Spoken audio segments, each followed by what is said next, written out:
বাপরে বাপ, এমন ঝড় তো কোনোদিন দেখিনি। নদীতে থাকলে আজকে ডুবেই যেতাম। এই তেঁতুল গাছটাই ভরসা। একটু ঝড় থামুক, তারপর বাড়ি যাব। বউ চিন্তা করছে নিশ্চয়ই, কিন্তু কি আর করব। এই ঝড় বৃষ্টির মধ্যে ক্লান্ত লাগছে খুব, গাছের তলায় একটু বসি। মাছ খেতে চাই, মাছ দে আমাকে। এখানে যারা আসবে আমাকে মাছ না দিয়ে যাবে না। কে কে কে কে- কে ওখানে? কে কথা বলছে? দেখো, আমাকে ভয় দেখানোর চেষ্টা করো না। আমার সঙ্গে দু নম্বরি করে কেউ কোনোদিন পার পেয়ে যায়নি। এত রাতে আমার গাছের নিচে এসেছিস? আমি মাছের গন্ধ পাচ্ছি।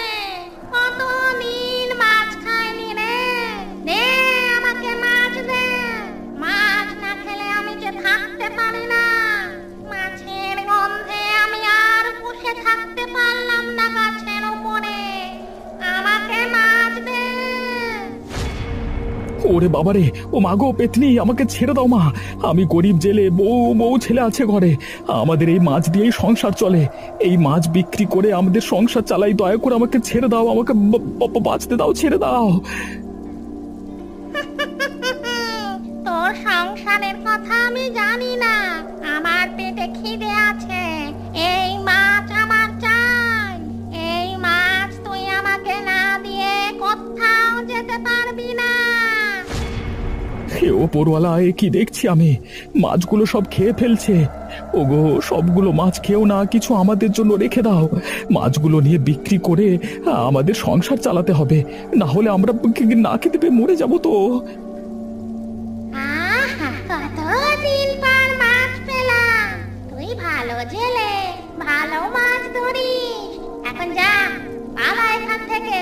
আজ তোকে ছেড়ে দিলাম।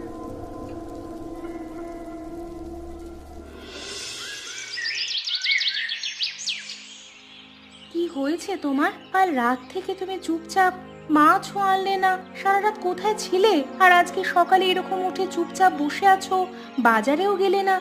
কিছু হয়েছে নাকি? কি বলবো কমলা, কালকে রাতে এমন কিছু দেখলাম যা বলতেও ভয় লাগছে। তেঁতুল গাছের নিচে আশ্রয় নিয়েছিলাম ঝড়ের হাত থেকে বাঁচতে। সেখানে একটা পেতনি এসে আমার সব মাছ খেয়ে গেল। পেতনি? কি বলছো তুমি? মাথা খারাপ হয়ে গেছে নাকি জ্বরে? মাথা খারাপ হয়নি, নিজের চোখে দেখেছি। আমার চোখের সামনে গাছ থেকে নেমে এসে আমাকে কোনো কথা না বলে আমার হাঁড়ি থেকে মাছগুলো তুলে খেতে শুরু করলো। আমি কোনো মতে জান হাতে নিয়ে পালিয়ে এসেছি। সেই তেঁতুল গাছ? গ্রামের মানুষ তো আগে থেকেই বলে ওই গাছটা অশুভ, রাতে ওদিকে কেউ যায় না। তা তুমি গেলে কেন? আরে আমি কি করব? কালকে রাতে এত পরিমাণ ঝড় উঠলো, ঝড়ে কোথায় যাব? ওটাই কাছে ছিল। কিন্তু কমলা, পেতনি দেখো আমি বেঁচে ফিরেছি, এটাই বড় কথা। এখন কি হবে? মাছ নেই, বাজারে বিক্রিও করতে পারলে না, হাতে তো টাকাও নেই। মোড়লের কাছে ধার আছে, আজকেই তাগাদা দিতে আসবে। তাহলে এখন আমরা কোথায় যাব? বিপদে পড়ে গেলাম তো। কেন যে তুমি রাতের বেলায় মাছ ধরতে গেলে কালকে, কে জানে? তোমার কোনো কাণ্ডজ্ঞান নেই। জানি জানি, সেই চিন্তাতেই তো মরছি। মোড়ল আমাদের শান্তিতে থাকতে দেবে না। নিশ্চয়ই এ গ্রাম থেকে তাড়ানোর একটা সুযোগ পেয়ে যাবে। না না, মনে হচ্ছে এ জীবনে আর শান্তি পেলাম না। এভাবেই লোকের অপমান সহ্য করতে করতে বেঁচে থাকতে হবে। কিরে ভোলার বাচ্চা, কোথায় আছিস? তাড়াতাড়ি ঘর থেকে বেরিয়ে আয়। শালা ভেবেছিস পালিয়ে বাঁচবি আমার কাছ থেকে? কিরে ভোলা, আমার টাকা কোথায়? 3 মাস হয়ে গেল ধান নিয়েছিস, একটা পয়সাও দিলি না। ভেবেছিস মোড়ল ভুলে গেছে? চিয়াংরামো মারবার জায়গা পাসনি, তাই না? মোড়ল মশাই, একটু সময় দিন। এই মৌসুমে মাছ কম পড়ছে, আগামী মাসে অবশ্যই দিয়ে দেব। আপনার পায়ে পড়ছি, আমাকে দয়া করে একটু সময় দিন। সময়? তোর সময় দিতে দিতে আমার সময় শেষ হয়ে যাচ্ছে। শোন, টাকা না দিতে পারলে তোর বউকে আমার বাড়িতে কাজ করতে পাঠা। যে টাকা পাই সেই টাকা ধীরে ধীরে কাজ করে শোধ করতে বল, না হলে কিন্তু আখেরেতে কারো লাভ হবে না, শাস্তি ভোগ করতে হবে তোকে। মোড়ল মশাই, সেটা কিভাবে হয়? কমলা আমার ঘরের বউ, সে বাইরে কাজ করতে কেন যাবে? তাহলে টাকাটা দে, নইলে তোর এই কুটির বাজেয়াপ্ত করব। তুই বউ ছেলে নিয়ে রাস্তায় বসবি। এত কঠিন কথা বলবেন না মোড়ল মশাই, আমরা গরিব মানুষ, কোথায় যাব? আমি তো সময় চাইছি আপনার কাছে, এই সময়ের মধ্যে আপনার সব টাকা আমি শোধ করে দেওয়ার চেষ্টা করব। সেটা তোর সমস্যা। কালকে থেকে তোর বউ আমার বাড়িতে কাজ করতে আসবে, এই আমার হুকুম। না মানলে শালাকে দেখে নেব। এই কমলা, এত আস্তে আস্তে কাজ করলে চলবে না। তোর স্বামীর ধারের টাকা শোধ করতে হবে তোকে। তোর শরীরে কোনো জোর নেই নাকি? তাড়াতাড়ি করে কাজগুলো শেষ কর, আরো অনেক কাজ বাকি আছে। গিন্নিমা, আমি যতটা পারছি করছি। সকাল থেকে একটানা কাজ করছি, একটু বিশ্রাম নেওয়ার সময়টুকুও পাইনি। আমিও তো মানুষ, আমারও তো কষ্ট হয় বলুন। বিশ্রাম? তোদের মতো গরিবের আবার বিশ্রাম কিসের? কাজ কর, খেটে মর, এটাই তোদের ভাগ্য। বেশি বড় লোকি চাল দেখাবি না, তাহলে কিন্তু তোর কপালে খুব দুঃখ আছে। আপনি এরকম করে বলছেন কেন গিন্নিমা? আপনি আমার কিছুক্ষণের বিশ্রামটা দেখতে পেলেন, আর সকাল থেকে যে খাটাখাটনি করছি সেটা আপনি দেখতে পেলেন না? কাঁদছিস কেন? কাঁদলে কাজ হবে না।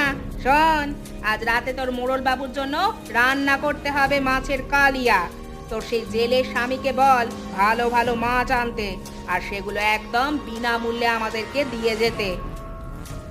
গিন্নিমা, আমার স্বামী তো আপনাদের কাছেই ধারে জর্জরিত।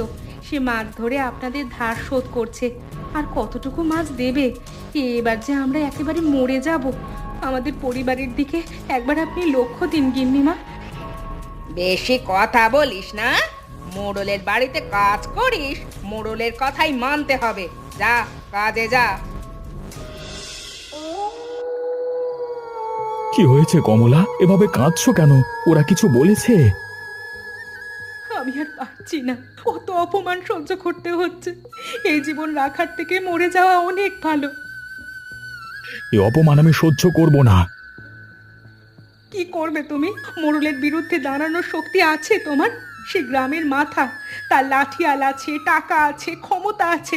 আমরা তার কাছে রাস্তার কুকুরের সমান। তিনি মনে করলে আমাদেরকে ধুলোর সাথে মিশিয়ে দেবে। তাও সত্যি, আমি একা কি করব?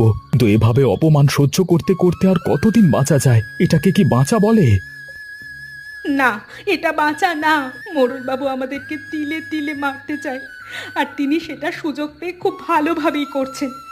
এখন আমাদের কি করবার আছে? শুধু মৃত্যুর মুখে যাওয়া ছাড়া।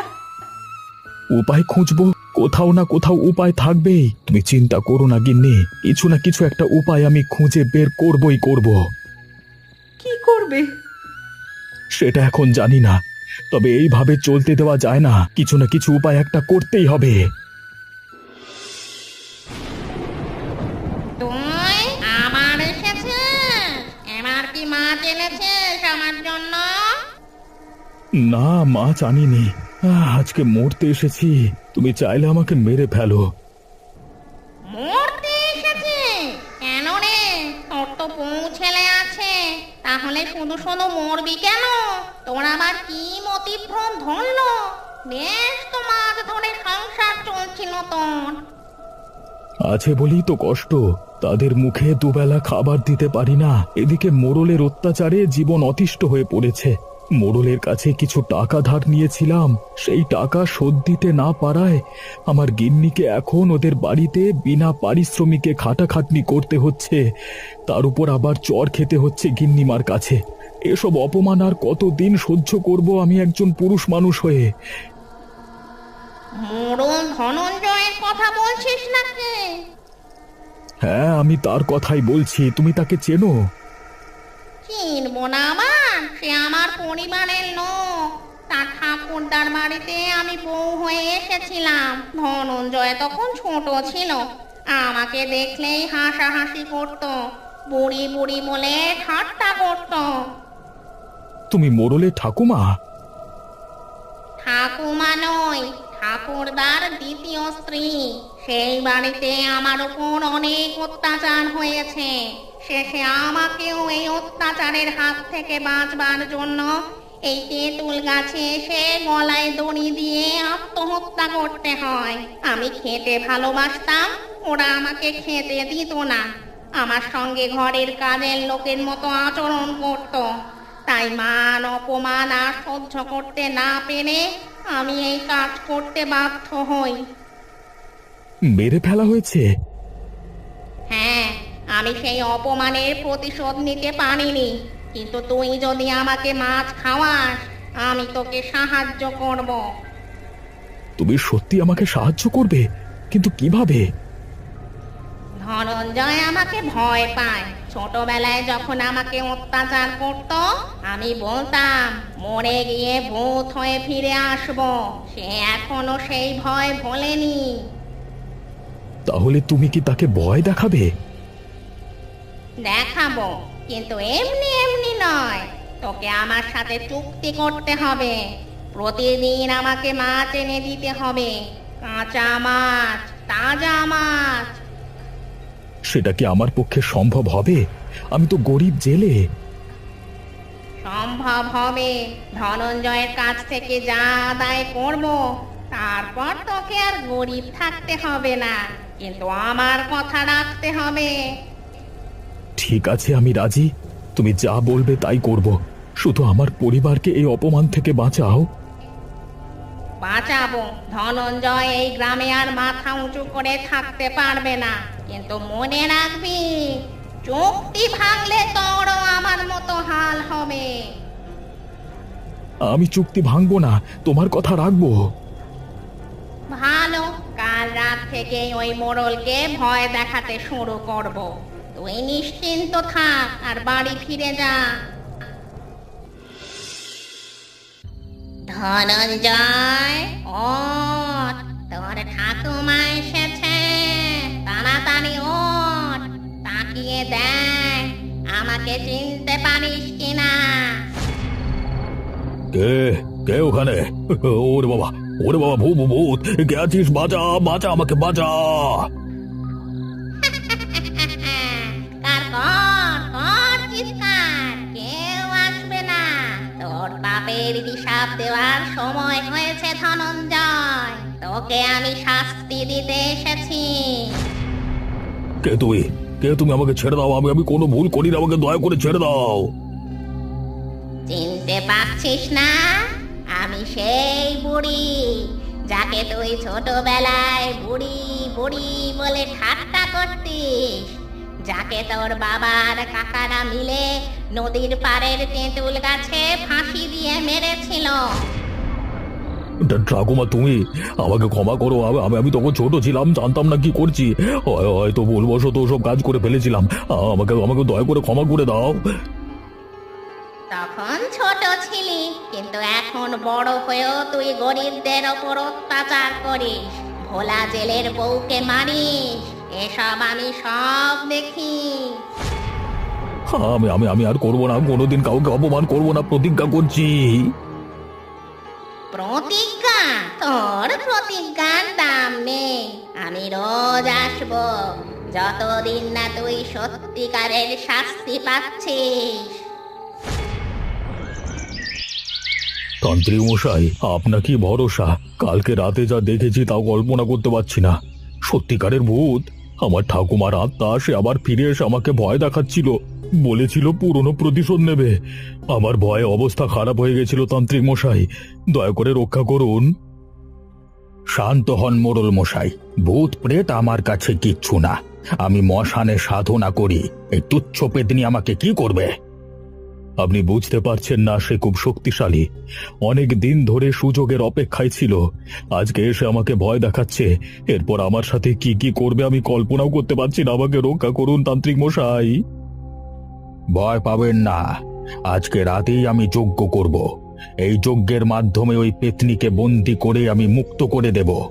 তারপর আপনাকে আর কেউ ভয় দেখানোর সাহস করবে না।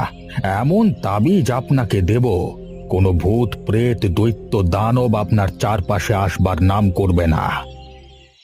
আপনার যা ইচ্ছা করুন তান্ত্রিক মশাই। যত টাকা লাগে আমি দেব। টাকা নিয়ে কোনো চিন্তা করতে হবে না আপনাকে। আমাকে বিপদের হাত থেকে রক্ষা করুন। টাকার চিন্তা পরে, আগে কাজ হোক। রাত 12টায় আপনার বাড়ির পেছনের উঠানে যজ্ঞের আয়োজন করব। আপনি শুধু সবকিছু প্রস্তুত রাখবেন। আমি যা যা আনতে বলবো। তারপর ব্যাটা পেট নিয়ে ভয়ানক খেলা দেখাবো আমি ওকে। সব হবে তান্ত্রিক মশাই, আপনি যা বলবেন সব হবে। আর একটা কথা, যজ্ঞ চলাকালীন কেউ যেন এদিকে না আসে। কোনো ব্যাঘাত ঘটলে সব বন্ধ হয়ে যাবে। ওম নমঃ। দেখবো আজকে কোন পেতনি আছিস, আমার সামনে আয়। আজকে তোকে যদি আমি বন্দি না করেছি, আমার নাম তান্ত্রিক ভজন নয়। একটা শয়তান লোককে বাঁচানোর জন্য আপনি তন্ত্র করছেন তান্ত্রিক মশাই। আপনি ভুল করছেন, আপনি পাপ করছেন। বলা বলা তুই এখানে কেন? চলে যা, চলে যা এখনই। না মোড়ল মশাই, আজকে আমি কোথাও যাব না। কি বললি? তোর এত সাহস? তান্ত্রিক মশাই, এই লোকটাকে সরান। এখন ওকে নিয়ে মাথা ঘামাবেন না, যজ্ঞ চলছে, আমাকে মনঃসংযোগ করতে দিন, না হলে ওই পেট নিয়ে সে সবাইকে মেরে ফেলবে। আপনি শুধু চুপ করে দেখতে থাকুন। দাঁড়া পেতনি, আমার মন্ত্রে তুই বাধা পড়বি। তুই কোনো কিছু দেখাতে পারবি না আমার তন্ত্র শক্তির সামনে। তোকে আজকে বন্দি হতেই হবে। অনেক ঘুরে বেরিয়েছিস, এবার আমার হয়ে বাকি জীবন কাজ করবি। তাই নাকি তান্ত্রিক? দেখি তোর মন্ত্রের জোর কত। কি করলি তুই? কি করলি তুই? হায় হায় হায়, সব শেষ করে দিল, আমার তন্ত্রে ব্যাঘাত ঘটিয়ে দিল। এখন কি হবে? না না না না, এবার আমাকে এখান থেকে পালাতে হবে। উড়িয়া বাবা! বাহ ভোলা, এবার বেটা তান্ত্রিক তুই কোথায় পালাবি? যে আমাকে অত্যাচার করে মেরে ফেলেছিল তাকে তুই বাঁচাতে এসেছিস। দেখ এবার তোর কি অবস্থা করি। বাঁচাও, কেউ বাঁচাও, আমাকে ছেড়ে দাও পেতনি। আমি আর কোনোদিন তোমার পেছনে লাগবো না, ছেড়ে দাও। আর কোনোদিন লোকের কথায় কান দেব না। সত্যটা না জেনে কোনোদিন আমি তন্ত্রমন্ত্র করে কারোর অমঙ্গল করব না। কোথায় পালাবি তান্ত্রিক? তোর মন্ত্রতন্ত্র সব শেষ। আজকের পর থেকে তোকে ভিক্ষে করে খেতে হবে। কেউ তোকে বাঁচাতে পারবে না আমার হাত থেকে। আমাকে ছেড়ে দাও মা, আমি ভুল করেছি। ওই মোড়ল আমাকে পয়সার লোভ দেখিয়ে এনেছিল, আমি পয়সার লোভে এখানে এসে পড়েছিলাম। দয়া করে আমাকে একটা সুযোগ দাও নিজেকে শুধরে নেবার। আমি আর কোনো দিন এমন খারাপ কাজ করব না। লোভের শাস্তি পেতে হবে। আজকে তোকে ছেড়ে দিচ্ছি। আজকের পর থেকে এই গ্রামের আশেপাশে তোকে যেন না দেখি। যদি দেখতে পাই তাহলে তোর ঘাড় মোটকে রক্ত খাবো। আমি এতদিন মানুষের রক্ত খাইনি, মাছ খেয়ে এসেছি। কিন্তু যদি মানুষ আমাকে মারতে হয় তাহলে তোকে দিয়েই শুরু করব। দেব না মা, কোনো দিন দেব না। আমাকে আর এই গ্রামে দেখতে পাবেন না। আমি তান্ত্রিকগিরি ছেড়ে দেব। দরকার হলে জমি চাষ করে খাবো, আমাকে দয়া করে ছেড়ে দিন। এবার বল ধনঞ্জয়, তোর কি সাজা হওয়া উচিত? আমাকে মেরো না, যা বলবে সব করব, সব করব। মোড়ল মশাই, এতদিন আপনি আমাদের উপর অত্যাচার করেছেন, আমার বউকে অপমান করেছেন। এখন আপনার হিসেব দেওয়ার সময়। কে চাস তুই? টাকা জমি আমি সব দেব। তুই যা চাস সব কিছু আমি তোকে দেব। শুধু টাকা জমি নয়, তোর সব সম্পত্তি ভোলার নামে করে দিতে হবে। জমিদারি, বাড়ি সব। সব সম্পত্তি? এটা কিভাবে সম্ভব? আমাকেও তো কিছু করে বাঁচতে হবে। আমার দিকটা একটু দেখো। সম্ভব না হলে তোরা শেষ দিন। প্রতি রাতে তোকে এভাবেই যন্ত্রণা দেব। এক সময় তুই পাগল হয়ে যাবি। ঠিক আছে, দেব দেব, তুমি যা বলবে সবকিছু দিয়ে দেব। শুধু আমাকে ক্ষমা করে দাও, আমাকে মুক্তি দাও। আমি আর এসবের মধ্যে থাকতে চাই না, আমার প্রচন্ড কষ্ট হচ্ছে। কালকে সকালেই কাগজপত্র তৈরি করবেন। আমি আর আমার পরিবার যেন দুদিনের মধ্যেই আপনার সমস্ত জিনিস নিয়ে আপনার ঘর দখল করতে পারি সেই ব্যবস্থা করবেন। হ্যাঁ হ্যাঁ, কালকে সকালেই সবকিছু করব। শুধু আমাকে ছেড়ে দাও, আমি সবকিছু করে দিয়ে গ্রাম থেকে চলে যেতে চাই সারা জীবনের মতো। ছেড়ে দিচ্ছি, কিন্তু মনে রাখবি আমি দূর থেকে হলেও তোকে লক্ষ্য রাখছি। যদি কথার খেলাপি করেছিস আর বেঈমানি করেছিস, তাহলে কিন্তু আমি ছেড়ে কথা বলবো না। তোকে শেষ না করা পর্যন্ত আমি চুপ করে বসে থাকবো না।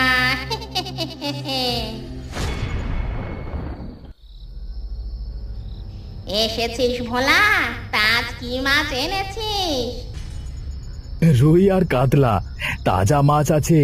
আজকে সকালেই সবকিছু ধরেছি, আর তোমার জন্য একদম সেরা বড় মাছগুলো রেখে দিয়েছি। এখন তো আর ব্যবসা করবার কোনো প্রয়োজন হয় না, চাষবাস যা হয় তাতেই টাকা পয়সা চলে আসে। এখন আমার কাজ শুধু তোমাকে মাছ খাওয়ানো। তুই কথা রেখেছিস ভোলা। এত মাস হয়ে গেল, একদিনও ভুলিসনি। ভুলে যাওয়ার কথা কি বলছো? তুমি আমাদের বাঁচিয়েছো, তোমার ঋণ কি আমরা কোনোদিন শোধ করতে পারি? যতদিন বেঁচে আছি তোমাকে খুশি রাখা আমার কর্তব্য, এবং সেই কর্তব্য থেকে আমি কোনোদিন পালিয়ে যাব না। আর এসব মাছ তো একদমই সামান্য। সামান্য নয় রে, এই মাছের স্বাদ আমার কাছে অমৃত। জীবিত থাকতে অনেক কিছু পাইনি, মরে গিয়ে অন্তত এই মাছ পাচ্ছি। তুমি এখন শান্তিতে আছো তো? আছি। ধনঞ্জয় গ্রাম ছেড়ে চলে গেছে। তুই ভালো আছিস, তোর বউ সুখে আছে।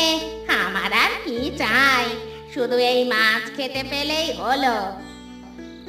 বললাম না, সেসব নিয়ে তোমাকে কোনো চিন্তা করতে হবে না। যতদিন আমি বেঁচে আছি ততদিন তোমার জন্য মাছ আনবার দায়িত্ব আমার।